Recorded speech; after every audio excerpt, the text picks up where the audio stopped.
Hey there, welcome to Mike's Collection, episode 221. I'm Mike, and the part of my collection that I'm going to be talking about today is Masters of the Universe Origins Wave 10.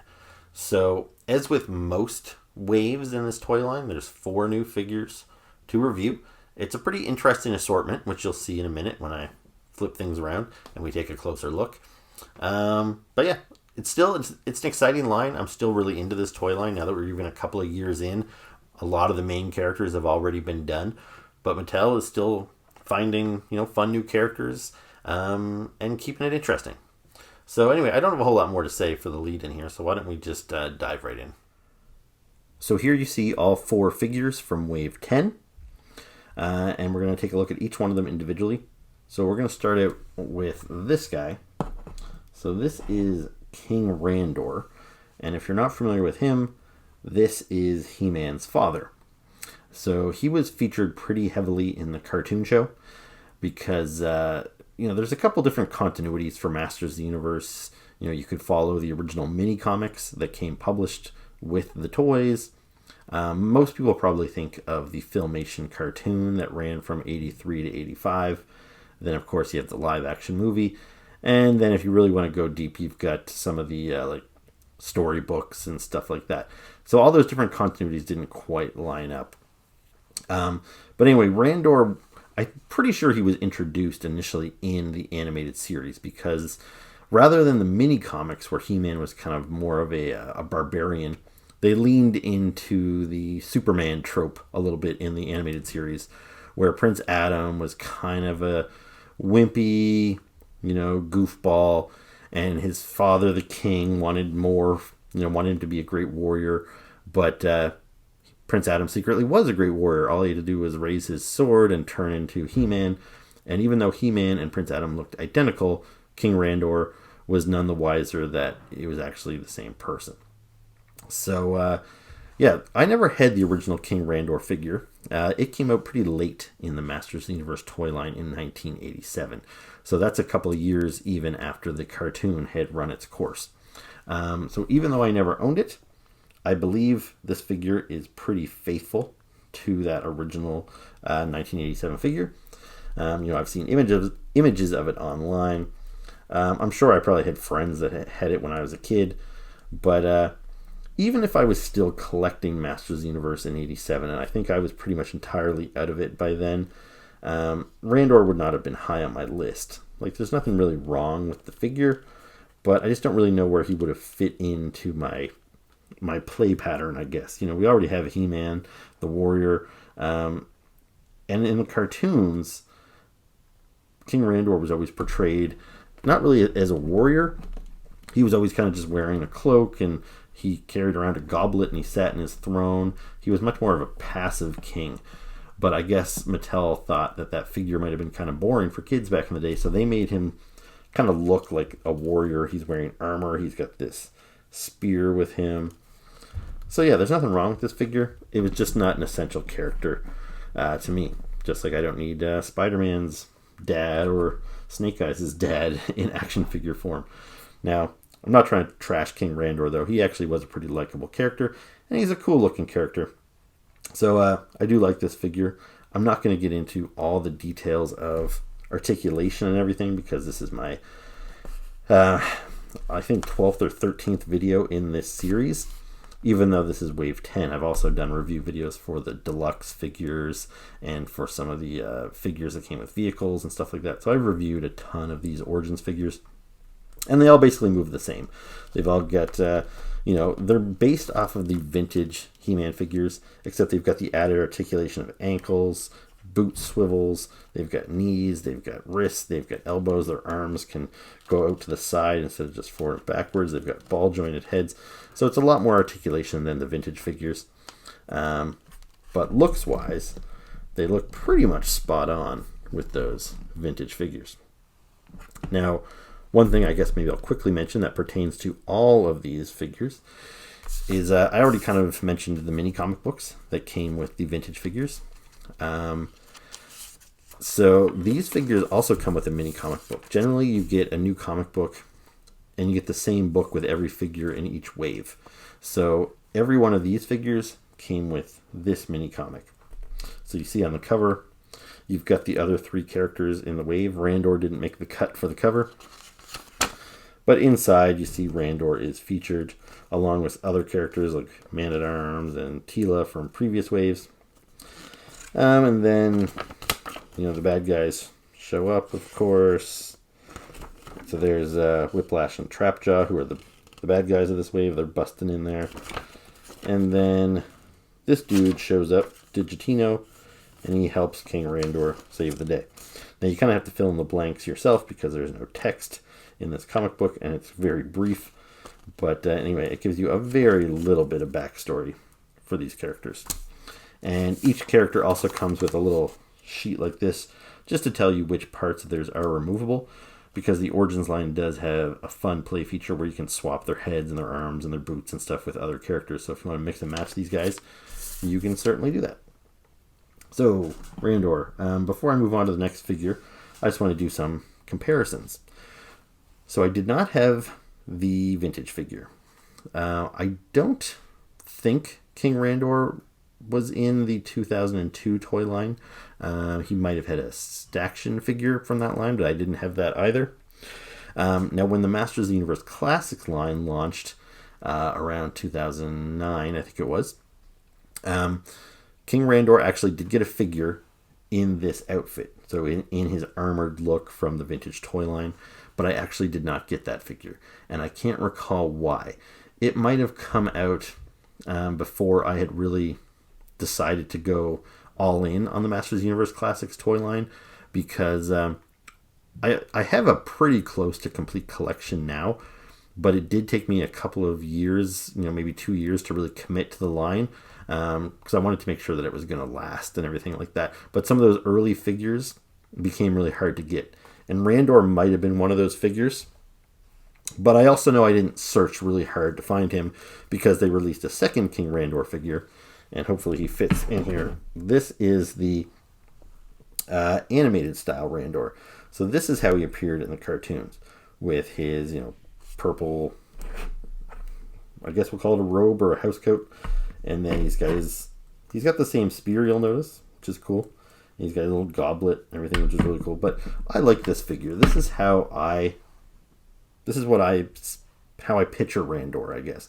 Because I never owned the armored version as a kid, I mostly just know him from the cartoons. This is how he appeared in the cartoon. I don't think he ever put on the armor in the cartoon. Don't quote me on that. But anyway, this is his most iconic look. So I was pretty content with this figure in my classics collection. And now that I'm collecting Origins, I really didn't care which version of Randor they gave me. If they gave me this version or the armored version, I would have bought either one. I'm not surprised they gave me the armored version, because the Origins toy line is very much based on the vintage line from the 80s. But, if they give us a Filmation version of him in the Origins line down the road, I'll probably buy that too. Now, the only other Randor I have in my collection is actually this Funko Pop. And you'll notice he is in the toy colors with the armor. So these two guys match up pretty good. But other than that, yeah, that's all I really have for Randor. I guess I could mention that his armor here. So he actually shares armor with Jitsu. And that is, that comes right from the vintage toy line. They started reusing a lot of weapons and armors and stuff as the years went on. So, in the early days, everybody had kind of unique armor, even though they all shared the same body parts. But yeah, in those later years, like 87, you started seeing some duplication and stuff like this. And so that carries on through right into the Origins line, and, doesn't bother me at all. It makes perfect sense, since they're based on those vintage toys. So that is King Randor. Now let's talk about Trapjaw. Now, Trapjaw is one of my favorite of the Masters of the Universe characters. He was my brother Doug's absolute favorite. So even though Merman is my favorite, when we played together as kids, it was often Merman and Trapjaw that they would kind of pair up, and they were usually got a lot of playtime, so they would go off on side missions and do all that sort of stuff. So Trapjaw is cool. I would like him anyway, but kind of because he was my brother's favorite, and he got a lot of screen time, so to speak, because of my brother. So I've become really affectionate towards this character as well. So he's very cool. Now, he's a little different as far as articulation goes, just because Trapjaw has his mechanical arm. So, and it's got the swappable pieces. So right now I've got this gun piece in there, but you can take that out and you can replace it with either this little kind of crab claw thing or this hook. And they just clip onto his belt. So that's cool that he has storage for that. It saves me the trouble of having to put these in like a spare parts bin somewhere. So I really like that he has the storage for those. And he has the articulated jaw, which is cool. So yeah, cool stuff. Now with Trapjaw, I didn't have the vintage one as a kid, but my brother did, as I mentioned. He was included in the 2002 toy line, and I actually meant to grab that figure to bring him in here for comparison, but I forgot to. And to be honest, I already brought out my other Trapjaws for comparison when I reviewed the original Trapjaw from Masters of the Universe Origins. So here is the original Trapjaw from the Origins line. He was included in, I think, wave 2 or 3 of this line. The original Trapjaw came out in 1983. So he is a pretty early character into the franchise. The toy line started in 82, so he was right behind in 83. And he seemed like a very important, pivotal character to me because he has been around almost since the beginning. So this is his classic look. If you had the vintage toy when you were a kid, he looked a lot like this. Again, this one has just got increased articulation, and I think the colors on this guy are a little brighter than the vintage one. But usually when you get a Trapjaw figure in a toy line, it's based on this color scheme. So, for example, here is Trapjaw from Masters of the Universe Classics. Like I said, I do have the 2002 version, but I forgot to bring them out.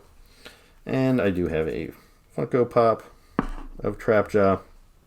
So he's always got that blue, I guess, I don't know if you call it a blue outfit or if he's just got blue skin. I think it's actually the blue skin, the green face, and the purple helmet. So that's his kind of most well-known look. Now you'll notice this figure is looking pretty different. So he's got all green flesh, which makes sense. I never really quite understood why he had a green face before, but seemingly blue skin everywhere else. So this one here, he's got that kind of almost like highlighter yellow green skin, and then he's got all the silver metal parts, and then the maroon helmet. I think it's a really cool look for him. And this was based on the mini comics, again, that came with the toys in the early 80s. A lot of times the mini comic looks didn't match up with the toys, and those looks were kind of relics of the mini comics for many, many years. Although more and more now, Mattel and some of the other companies that license Masters of the Universe are dipping into that mini comic well and giving us looks from the mini comics, which is pretty cool. So I believe the first time we get Trapjaw in these colors was in the Masters of the Universe Classics line. So they took that figure here and they repainted him in these colors with the yellowy skin and the maroon shorts. However, I didn't get that figure because he was included in a 3-figure box set that was a PowerCon exclusive, and it was quite expensive. Now, I did buy a couple of the PowerCon exclusive toys. They were always very expensive. I just kind of had to really want the figures to justify paying those hefty prices. And when it came to the set with Trapjaw, it included him and Prince Adam and Stratos, all of them in their mini comic colors. So even though that was kind of a cool niche little thing, they were all characters that I already had in my collection. There was nobody unique in that box set, so I just couldn't justify the $200+ to get that set. Although, since that Origins figure, that Classics figure, we have got mini comic color Trapjaw in a couple of different formats. So even though I already showed you my Trapjaw Funko Pop, I have him again in the mini comic colors, which is kind of cool. And I believe you can get the mini comic colors on the Masters of the Universe minis, which are those like little blind boxes you see around Walmart and stuff like that these days. So, and I think Super 7 actually might have done a reaction figure of him in the mini comic colors as well. So it's not nearly as niche as it used to be.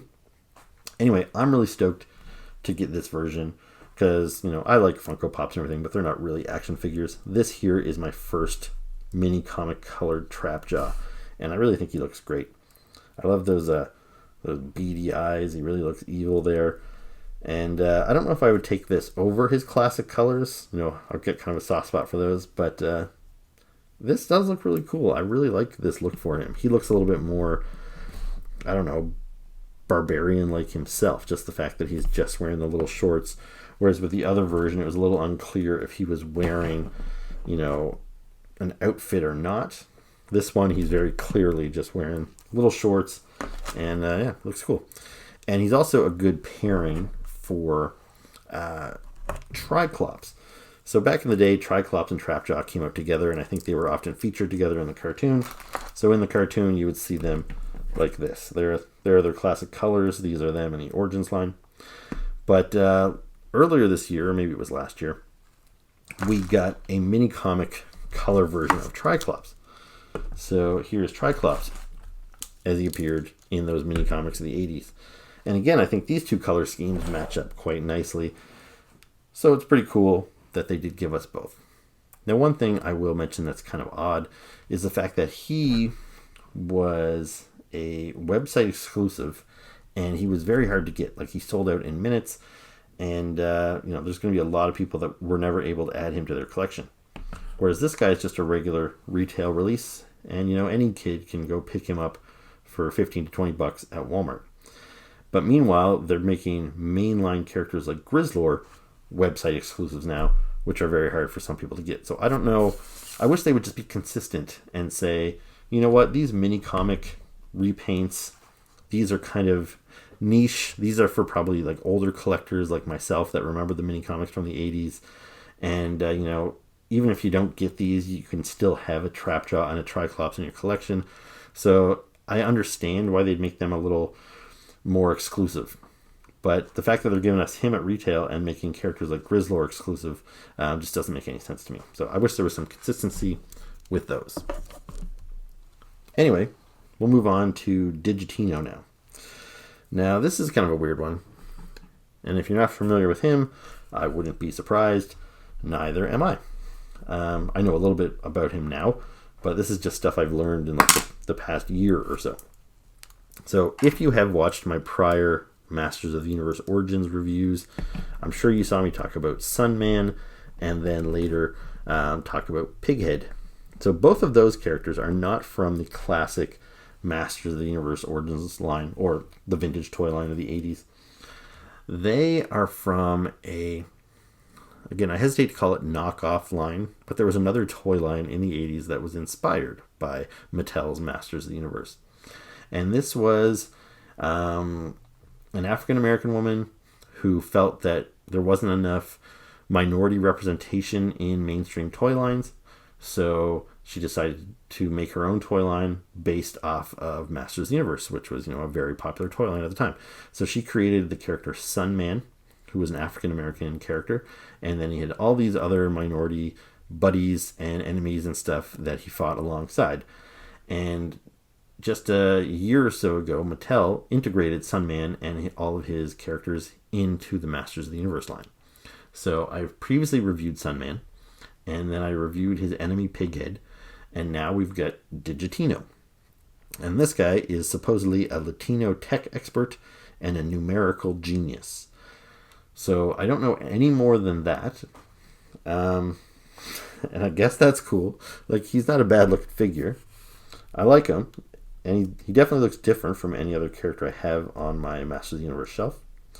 But he just doesn't make a whole lot of sense to me. Like, Masters of the Universe is a weird toy line. Like, you've got a cowboy guy, you've got a lobster guy, a fish guy, a robot. It's all over the map. But that's kind of what makes it cohesive. It's just that no two characters are really alike. They all have their own unique gimmick. When it comes to this guy, other than being Latino, I don't really know what else he does. They say he's a number expert, and I guess that's referenced by the fact that he has a 2 and a 7 or something on his armor. But then his armor, you'll notice, it's made of glow-in-the-dark plastic. And I don't know why. Like, why would a number expert tech genius have a glow-in-the-dark outfit? Like, what's the connection there? I don't really know. And then even his weapon, like maybe give him a computer or something, at least a laser gun. But instead, he's got this weird staff with a like lobster claw on the end. So what's that all about? I don't know. I don't know if I get him. But he's okay. But to be honest, there are still a few more figures in the Sunman toy line to come, and I don't know if I'm going to buy all of them. Just the fact that they're minority characters, I don't know if that's enough for me to want to collect them. And it has nothing to do with them being minorities. I think that's cool. But they need, some sort of gimmick on top of that. So the next one that's included in Wave 11 is Boltman. I believe Boltman is Native American, and he's basically got some blue armor. And I think he's got, like, electric bolt powers, but that doesn't really come through in the action figure. So I have yet to determine if I'm going to get him or not.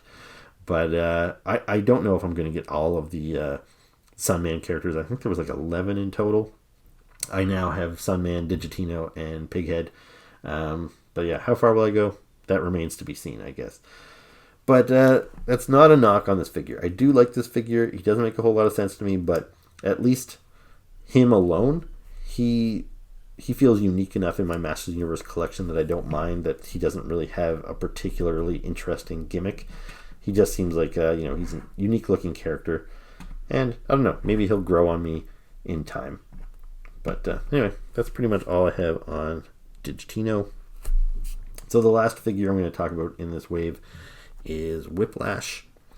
Now, the original Whiplash came out in '84. And I never had Whiplash, but neither did my brother Doug. We collected together. But I know I must have had a good friend that had him or something, because I remember playing with him. He had this like rubbery tail, similar to how this one has like a soft tail that plugs into the back. And the old toy, when you spun his waist, he would whip around and his tail would whip back and forth like so. So I definitely played with this figure when I was a kid, but I never owned him. I always thought he was a weird looking figure because he's a lizard man with these big bushy eyebrows, which is kind of strange. But I always liked this character. I like lizard guys. So, yeah, pretty cool. Now, I was talking earlier about the Masters of the Universe Classics line. So I missed out on the original King Randor. Not a big deal because I had the other version. When it came to Trapjaw, I didn't have the mini comic version, but not a big deal because I had the standard color Trapjaw. But Whiplash, he is one of the few characters that I missed out on in the Classics line, and it drove me crazy. Because like Trapjaw and Triclops, I feel Whiplash is one of the key evil warriors, one of Skeletor's henchmen. And he was a glaring hole in my collection. The fact that I was never able to get him. He sold out really quickly, and then he was selling for very high prices on the secondary market, and they never released a secondary version of him, so that was a huge bummer. I did have a Whiplash in my collection from the 2002 line.